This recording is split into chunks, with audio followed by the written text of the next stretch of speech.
네, 안녕하세요. 해커스 한국사 안지영입니다.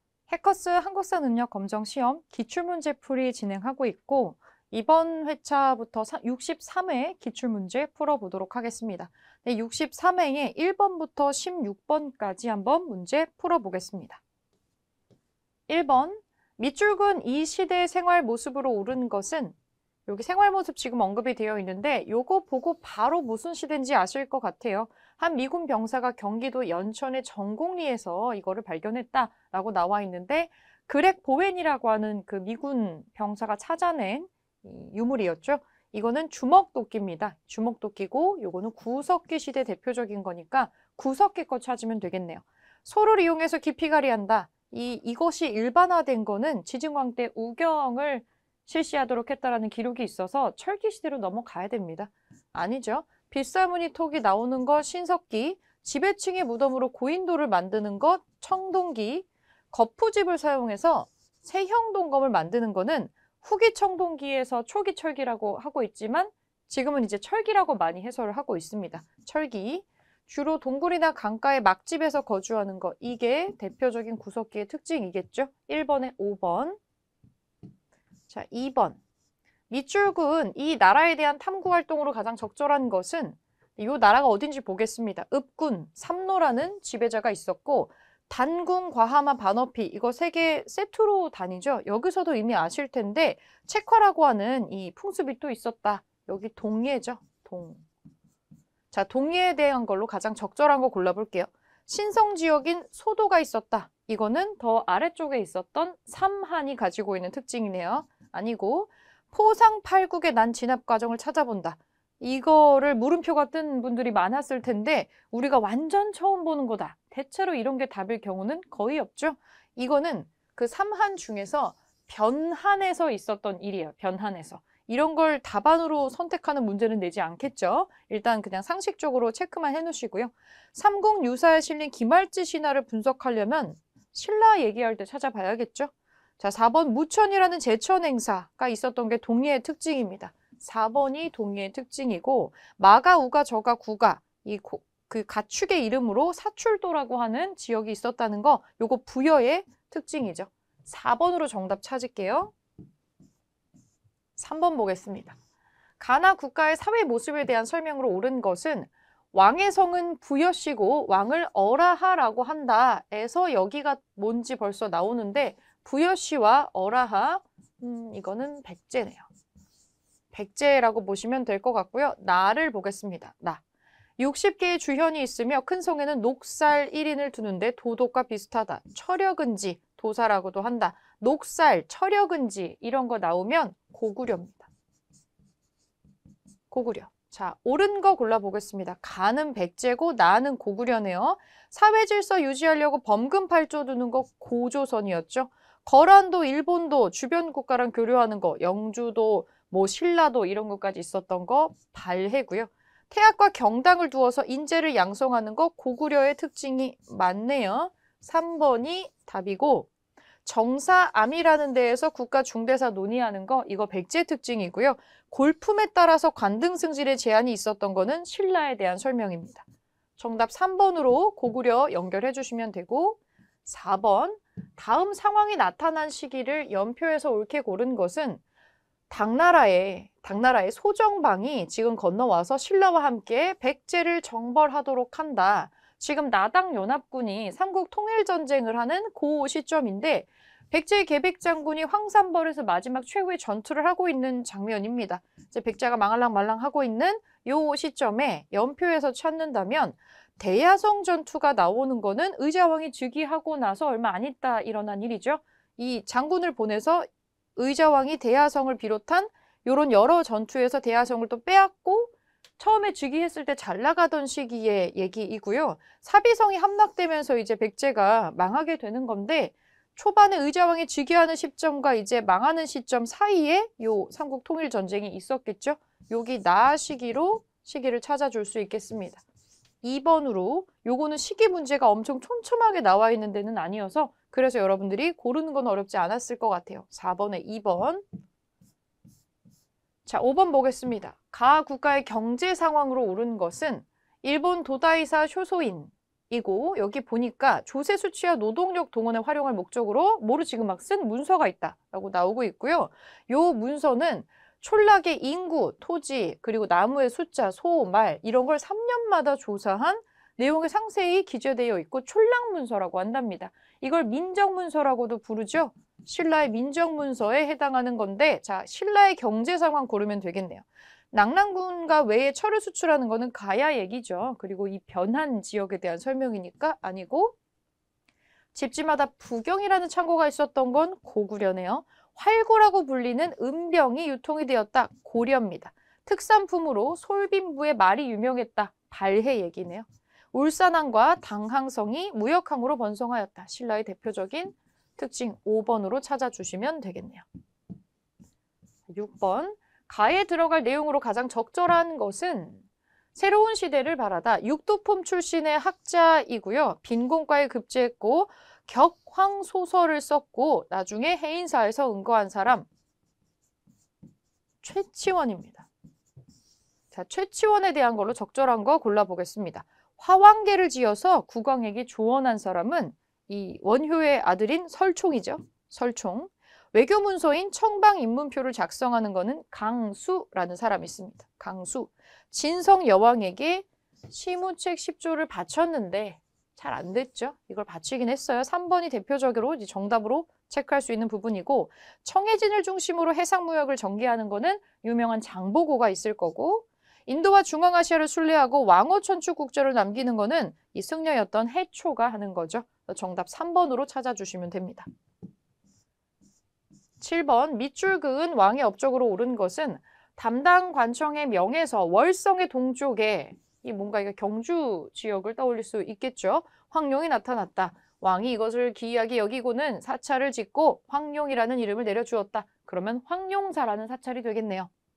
지금도 경주에 황룡사지가 남아있어요. 자, 거칠부가 왕의 명령을 받들어서 국사를 편찬하였다. 네, 이거는 진흥왕입니다. 나중에 황룡사에다가 그 구축 목탑을 세우는 거는 선덕여왕이지만은 일단 이 사찰 자체는 진흥왕이 세우는 거예요. 자, 진흥왕의 업적으로 오른 거. 이사부를 보내서 우산국을 복속시키는 거는 지증왕이 하는 거고요. 예성강 이북에 폐강진을 설치했다.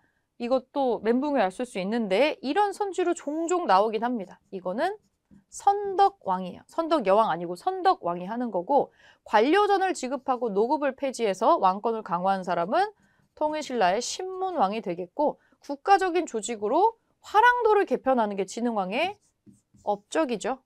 2차 대내 순교를 계기로 불교를 공인하는 거는 법흥왕이 되겠고요. 그래서 4번으로 찾아주시면 됩니다. 8번 가왕에 대한 설명으로 옳은 것은 발해에 이게 좀 어려울 수 있는데 우리가 발해의 역사를 막 디테일하게 안 배워서 그런데 대흥이라고 하는 연호를 쓴대요. 이게 사실은 첫 번째 힌트고요. 딸이 정효공주입니다. 그 묘지석에 황상이라고 또 뭐가 보여서 자주성을 좀 볼 수 있다. 이 사람은 발해의 문왕인데 자, 문왕에 대한 설명으로 맞는 거 골라볼게요. 북연의 왕을 신하로 봉한 거는 발해가 한 게 아니고 고구려 때 장수왕이 하는 거예요. 지린성 동모살에서 나라를 세우는 거는 발해를 세운 이 대조영이라고 하는 사람이 하는 거죠. 발해 고왕. 신라의 군대를 파견해서 외를 격퇴하였다. 광개토대왕의 업적이네요. 고구려. 수도를 상경 용천부로 옮겨서 체제를 정비하는 사람이 문왕이에요. 이런 시스템 정비 같은 거 해놓는 거. 그리고 나서 선왕이라고 하는 왕 때 전성기를 이루게 돼서 땅이 엄청 커져요. 그래서 5경 15부 62주로 행정구역을 확립을 하고 나중에 해동성국이라는 호칭으로 불리게 됩니다. 우선은 문왕의 업적을 물어보는 건데 4번으로 기억을 좀 해주실게요. 9번 다음 상황 이후에 있었던 사실로 옳은 것은 청교역 서리 3인이 최충헌 부자를 죽일 것을 모의하면서 거짓 공첩을 만들어서 최충헌이 나오니까 최씨 무신 정권이고 고려시대 무신 집권기라는 거 알 수가 있습니다. 그런데 보니까 이 최충헌이 교정 별감을 둔 다음에 대대적으로 무리를 색출해서 아직은 최충헌이 지금 물러나지 않은 시점인 것 같아요. 최충헌의 집권기가 나오고 있고 최충헌 뒤의 시기에 있었던 걸로 맞는 거 고르는 문제입니다. 김부식의 묘청에 난 진압 이거 나오는 거 이 무신정변 이전이에요. 이전. 원종과 애노가 사벌주에서 봉기했다. 통일신라 진성여왕 때 일이잖아요. 더 앞선 시기죠? 아니고 이자겸이 금나라 4대 요구를 수용했다. 요거는 요 앞선 시기 문벌 귀족기니까 무신집권기 이전이에요. 요것도 이전. 정종부들이 정변을 일으켜서 권력을 차지하는 게 완전 초반의 무신 정변에 해당하는 내용이고 그 다음에 최씨 무신 정권이 나오죠. 요것도 이전이네요. 최후가 인사행정을 담당하는 걸로 정방을 설치했다. 요것만 나올 수 있는 게 최충원의 아들입니다. 최후가. 이 뒤에 연달아서 집권을 하죠. 5번으로 찾아주면 되겠네요. 자, 10번. 밑줄 그은 이 탑으로 오른 것은 경주 불국사에 있는 이 탑을 해체를 했대요. 그래서 금동제 사리 외함이 나왔는데 무구정광 대다란이경이 나왔다. 이거는 불국사 딱 들어가면 대웅전 마당에 탑이 2개가 있습니다. 그쪽에서 들어가는 방향에서 정면에서 왼쪽에 있는 탑에서 나온 거예요. 오른쪽에 우리가 다보탑이라고 부르는 탑이 또 들어가 있고 그 10원짜리 동전에 있는 거. 이 탑은 우리가 석가탑이라고 부르는 불국사 3층 석탑입니다. 3층 석탑이니까 지금 아웃되는 게 되게 많고요. 정갈한 모양으로 들어가 있는 요 간결한 석가탑을 1번을 골라주시면 됩니다. 여기서 무구정광 대다란이 경이 나왔어요. 2번에 있는 거는 부여에 있는 정림사지 5층 석탑 백제탑이고요. 3번에 있는 거는 익산에서 볼 수가 있는데 미륵사지 석탑입니다. 이렇게 무너진 모습으로 그냥 시그니처처럼 나와 있는 게 특징이고요. 익산에 있고 우리나라에서 제일 오래된 석탑이기도 하죠. 요거 기억해 주시고 4번은 전라남도의 저 구례 쪽의 화엄사에 있는 사사자 석탑이라는 건데 여기 사자상들이 이렇게 받치고 있는 것 때문에 그래요. 요거는 전남 구례 화엄사에 있는 거고 자 5번은 평창에 있는 고려시대 탑인데 팔각 구층탑이라는 게 있습니다. 끄트머리에 풍경 같은 게 이제 달려있는 게 특징이고요. 대표적인 탑들의 특징이 나왔는데 석가탑으로 1번을 골라주시면 돼요. 11번. 가 인물에 대한 설명으로 옳은 것은 완산주 전주예요. 도읍으로 삼아서 나라를 세운 신라의 금성을 습격해서 경혜왕을 죽였고 금산사에 유폐됐다가 탈출해서 고려에 들어갔다. 견훤이네요. 견훤. 후백제를 세운 견훤에 대한 설명으로 옳은 거. 공산전투에서 전사하는 거는 이거는 고려에 이 왕건을 보호하기 위해서 신순겸이라는 사람이 갑옷을 바꿔 입고 전사를 하죠. 아니네요. 금마저의 미륵사를 창건하는 거는 백제의 무왕입니다. 무왕. 후당과 5월에 사신을 파견했다. 이게 견훤이 하는 거네요. 3번이 답이고요. 김흠돌 등 진골 세력을 숙청하는 거는 통일신라의 신문왕이 하는 겁니다. 국호를 마진으로 바꾸고 철원으로 천도하는 거는 후고구려의 궁예가 하는 거죠. 궁예. 자, 견훤의 설명 3번으로 찾아줄게요. 12번 보겠습니다. 12번. 가 왕의 재위 시기에 있었던 사실로 옳은 것은 충주의 숭선사지인데 전혀 처음 보는 것일 수도 있습니다만 밑에 힌트가 나옵니다. 자, 이 왕위 쟁탈전 속에서 외가인 충주 유씨 세력 등 여러 호족의 도움으로 왕위에 올랐다. 하지만 즉위 이후에 노비 앙검법 등 호족을 견제하는 정책을 펼친 거는 고려의 4대 임금이었던 광종입니다. 광종. 자, 광종식이 있었던 걸로 옳은 거 골라볼게요. 최승로가 시무 28조를 건의하는 거는 성종 때 하는 거고요. 광덕이랑 준풍이라는 연호를 씁니다. 자, 2번 정답으로 찾을게요. 관리의 규범을 제시한 계백 요소가 반포되는 건 태조 왕건이 하는 거고요. 쌍성 총관부를 공격을 해서 천령의 이북을 수복하는 건 공민왕 때 하는 거죠. 지방 세력 견제를 목적으로 상수리 제도가 실시되는 거는 통일신라 얘기입니다. 정답 2번으로 찾으세요. 13번. 가에 들어갈 내용으로 옳은 것은 최충의 구제학당을 비롯한 사학이 융성했었던 시기 고려시대인데 최충의 구제학당 나라에서 운영하는 게 아니라 사적으로 운영하는 게 조금 더 융성했었던 시기가 있대요. 그래서 관학을 추진하기 위해서 정부가 뭘 했는데 요거를 올려달라. 서적포를 두어서 출판을 담당하게 하고 국자감의 전문 강좌인 칠제를 개설하고 그리고 또 뭐 했느냐 요거 찾는 건데 독서 상품가를 통해서 인재를 등용한 거는 고려가 아니고 통일신라의 원성왕이 하는 거고요. 사익서원에 서적과 노비를 지급하는 것 조선시대에 중등교육기관으로 자부학당 설치하는 것 조선시대 양형고를 설치해서 장학기금을 마련하는 게 여기에 같이 들어갈 수 있는 거겠네요. 초기 문신제를 시행해서 문신을 재교육하는 거 이거 조선시대고요. 조선시대 때 정조가 하는 거죠. 자, 4번으로 찾아주시면 되겠네요. 14번 가 국가에 대한 고려의 대응으로 옳은 것은 가의 임금이 개경으로 침입을 해서 궁궐을 불사르고 퇴각을 했다. 양규 나오네요. 양규 장군이 나오고 개경에 궁궐이 있었다면 고려시대고요. 이거 거란이 침략한 건데 2차 침입되고 귀주, 강감찬이 나오는 건 거란의 3차 침입됩니다. 자, 그러면 거란에 대한 고려의 대응으로 옳은 거 골라보면 되겠네요. 강화도로 도읍을 옮겨서 항전을 하는 거는 이거는 병자호란이나 이런 거에 관련된 설명이니까 해당 사항이 없고 광군을 조직을 해서 침입에 대비를 했다. 이게 거란의 침략을 할까봐 우리가 맨 처음에 고려가 했었던 겁니다. 정종이라는 임금 때 광군이라는 걸 마련을 해서 거란이 쳐들어올 거를 대비를 했었죠. 박위를 파견해서 근거지를 토벌하는 거는 요거는 이제 왜구에 대한 게 되겠고 압록강 상류 지역을 개척을 해서 사군을 설치한다. 사군 육진이 나오는 거는 조선시대 세종조 초에 여진에 대한 거고요. 신기군, 신보군, 항마군 요걸로 구성된 별묘반은 고려시대긴 하지만 고려에서 여진을 막을 때 썼던 거죠. 여진에 대한 대비로 만들었던 거니까 정답은 2번으로 찾으면 되겠네요. 15번 가에 들어갈 문화유산으로 옳은 것은 자, 땡땡시대 문화유산 사진전. 우리 학교 역사 동아리에서 땡땡시대 대표적인 문화유산을 소개하려고 한다. 천산대렵도가 뭔지는 모를 수 있어요. 그런데 직지심체 요절이 나오네요. 직지라고도 알고 있죠? 가장 오래된 금속 활자본이다. 네, 요거는 고려시대입니다. 자, 우리가 찾아야 되는 것은 고려시대 겁니다. 그냥 이렇게 봐도 보자마자 알 수 있죠? 고려시대 상감청자가 있네요. 고려의 시그니처 문화유산이죠. 금동대학로, 이거는 이 부여에서 발견된, 이 능산리 절터에서 발견된 백제의 문화유산이고요. 국립중앙박물관에서 볼 수 있는 호우총의 청동 그릇은 발견된 거는 경주 지역이지만 유물 자체는 고구려 겁니다. 고구려 거.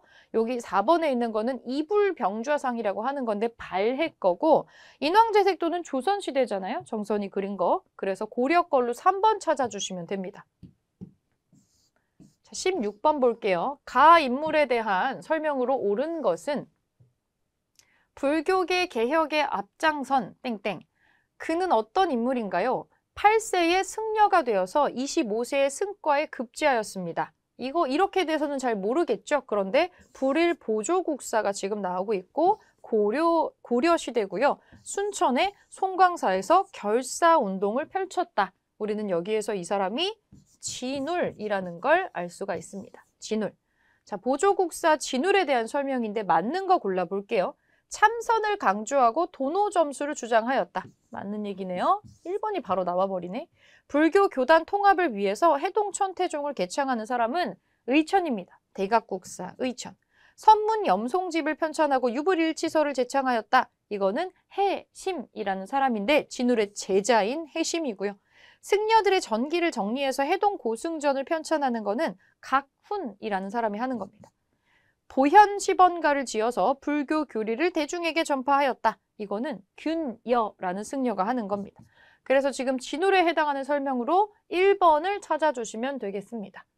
여기까지 첫 번째 강의 마무리하고 다음 시간에 17번부터 32번까지 문제 풀어보겠습니다.